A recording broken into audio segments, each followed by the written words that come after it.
Now let's talk more about finding your superstar. As I show you on those websites, you can start searching for people with a good base. You can see people that have good English and don't have this really bad grammar type. Now, as I said also, you need to ignore the salary they want. So if they want really high salary, like $300, $400, $500, and they just want to be a virtual assistant, maybe you can start with lower price. But if, for example, you're looking for a programmer, someone to do like programming for you, the salaries only can start from like $500 or $600 a month. So beware of that. Like, look for people depending on the job itself. So people that are VA, they can start from $150. And as I mentioned earlier, contact as many people as you can and start the initial contact. And we'll talk about initial contact in the next slide. So let's continue. Salary, as I said, can start from $150. Usually I give them $200 these days. And after that I hire it every year or something like that. Interview those that contact you back. You can either just interview them by email, and if you think that you need something more personal, you need to jump on Skype and call them and check how they are really. Now, after all of this initial contact and some questioning, we will give them a critical task, and we'll talk about the critical task in the next video. Now, another thing that people are forgetting is that you need to pay for the day of work of their critical task. So what do I mean by that? Let's say you give someone a critical task, something that he have to do. A task. Let's say you need to design a logo. Now he will be working for you. He will give you this result. He will give you the logo or whatever you wanted him to do. What happens is that he actually worked for free for you, and then it creates a really bad mood, because once you do hire him and he didn't get paid yet, he will be anxious to know if you're really gonna pay him or not. So what I usually do to ease that pain of them and make them trust me more, I pay them for that logo or whatever I wanted them to do for the critical task. It's really important. It's something that got one of my friends to not have any employee because he always gave them that critical task. They would fulfill it and he wouldn't pay. And what ended up happening is really they had bad feelings about him and didn't really do their job well and just quit after like a week. So pay for that day. Let's say you're hiring someone for $200 a month. It's only $9.5 per that day for that task. So you pay them $9.5. They see money coming in PayPal. They start trusting you, and you start creating all of this positive energy around this. So you really need to pay for that day. And as I mentioned, maybe you can make a Skype call with them. It's not mandatory. I don't think that really you have to do it, because sometimes the written English is going to be much better than their spoken English. But still, you can do that. Maybe it's not mandatory. Now let's talk about making the initial contact. How do you connect with them? So first of all, it could be made by in other two ways. The first is by contacting people with the desired salary and generally asking them if they're looking for a job. So as I showed you before, I was about to contact that person. So I would send him an email and I would say something like, hey, are you looking for a job right now? Because I've seen that you are active in this website because you recently logged in. And I would give him the task. Like if it's a graphic designer, I'll tell him I'm looking for a graphic designer. Are you looking for a job? And he would answer me. And this is the initial contact.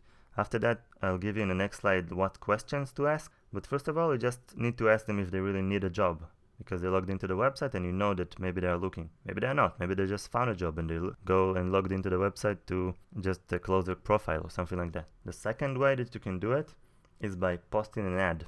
I recommend it less because people usually with higher salary expectations are going to contact you and waste your time, and you like someone who would want $600 and actually you would want to pay him $200 and it's too far away. Like $300 to $200 you can get them down from 3 to 2, but if someone is expecting to get $600, you would not get him down to $200. You would maximum get him down to $350, something like that. If you post an ad, and I'll just show you how to do it, then you would expect people that maybe are unqualified to contact you. So usually I like to contact them. Just like they say, don't call us, we will call you. So how do you post a job? Like in Craigslist, it's really easy. You just go to the resumes and just say that you're looking for a job. It's no-brainer. And also here in this website, in the online jobs, which I recommend, as I said, you go, okay, let's go to my dashboard in my account. And voila, you just go and post a job. Now let's see jobs that I posted before. So I needed someone to sell stuff for me. So I said the job title is selling VA. My VA would have to connect people through Facebook. I didn't write this one. It's my employee actually using my account. And talk with potential customers. If you think you have what it takes then to get a lot of sales, please feel free to contact me. And 157 people saw this one. It was posted in only in December, 157, so that's it's really nice. Now you can add a new one if you want, but that's how you do. You post a job. I usually don't do that. I usually just look for them. So after the initial contact, the person answered you, yes, I'm looking for a job. Okay, so what do you do next? Next, you start asking questions. Now these are the typical questions I ask always, but you can just change it to what you want. But this is what I ask. Tell me more about yourself. Why do I ask this question? I just want to test them for their English skills. I want to see if they have good English.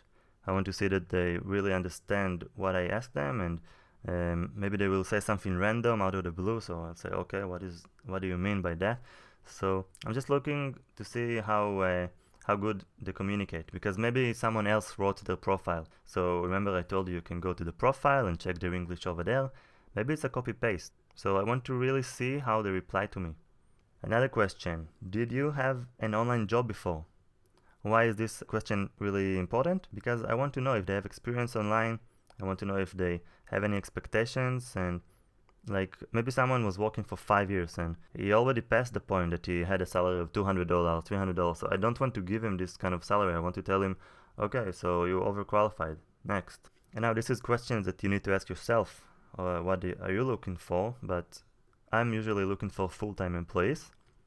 I have a friend who always looks for part-time employees. He likes students that are currently studying and they have like 4 hours a day, and he takes them for really cheap. I think 120 a month for 4 hours a day, 5 times a week.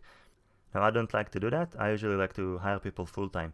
So you ask them, are you looking for a full-time job or a part-time job? And they will answer you. Maybe they want both, like whatever you can give them. Maybe they only want a part-time job because they're like a single mom and they don't have enough time to be full-time next to the computer. So you're asking that. And if it's someone that can give you some proof of his work, like maybe it's a programmer, so you can tell him, show me some example of your code. If it's a designer, so show me some example of your graphics. If it's someone that is an article writer, show me some example of your article. So you ask them if they can give you an example of their work. Step number 2, after they answered those 3 initial questions from step number 1, what we end up doing is letting them know what is our salary expectations. So we can say that our starting salary is always, let's say, $200 a month. Is that okay with you? You want to make sure, because you don't want to waste more of their time. They already told you they want a job. They told you about themselves a little bit. You don't want to waste more of their time. So you want to see if it's really a qualified person, or it's someone that will say, no, 200 is too less, I want 400. So in that case, you would just say, okay, thank you, and goodbye. You can ask them other market-specific questions, such as, do you know how to set up a server if you're looking for a server guy? Or do you know how to design a WordPress blog if you have someone who knows Photoshop and you want to know if his skill is also in creating WordPress designs? Actually, even if you ask that question, you don't really mean them to say yes. Maybe you can tell them, okay, I can teach you, or okay, I can let you read online and have you figure out how to set up a server, because so be it, everything is online. Just that it takes too much of your time, so you can leverage their time and tell them, okay, now study how to set up a server, and they will do it. I have a friend who actually believes that all of his employees always should study everything, so each time he don't know how to do something, you tell them, okay, go to WikiHow or go to YouTube and study how to do this kind of task. And they do it, and it's really successful for him. So I highly recommend to even ask the question, but not expect them to say yes. Even if they say no, and you see that the communication is good and it seems like he is going to be a future superstar, still you can hire this person. And another thing, we want to make sure that they are willing to learn. So you can ask them a question about, are you willing to learn new skills? Are you willing to let me teach you those kind of tasks that I'm looking for? Or are you willing to go on YouTube and study it yourself? Because you don't want some people that are stuck in their old behaviors, like they don't progress, and maybe before the internet would have like that kind of buttons, like Web 1.0, and now it's moved to Web 0.2 and 3, and so you don't want to be stuck in the last versions. You want people that are always willing to learn and always willing to expand and really be up to date with everything, because that's an edge that you need to keep on your market. Now we won't touch about the critical task in this video, it's going to be in the next video, but I just want to explain a little bit what we mean by that.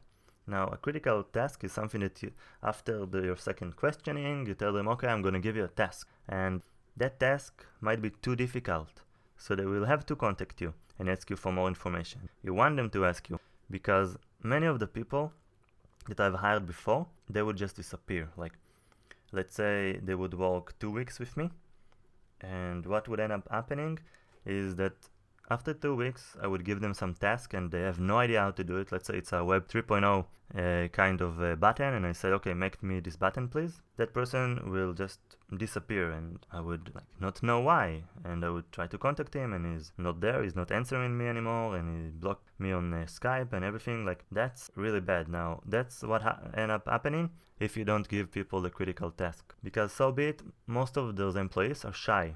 And you're looking for the ones that are not shy. You're looking for the ones that will ask you, that will contact you. And even if the task is too difficult, they will tell you, sir, what do you mean by that, by Web 3.0 button? What do you mean, sir? And then you give them something that is vague, and they ask you, okay, but sir, I still don't understand. You want people that still don't understand, that will ask you questions. You don't want those people that will say, okay, yes sir, and in the end not fulfill anything and will just not do what you asked them for.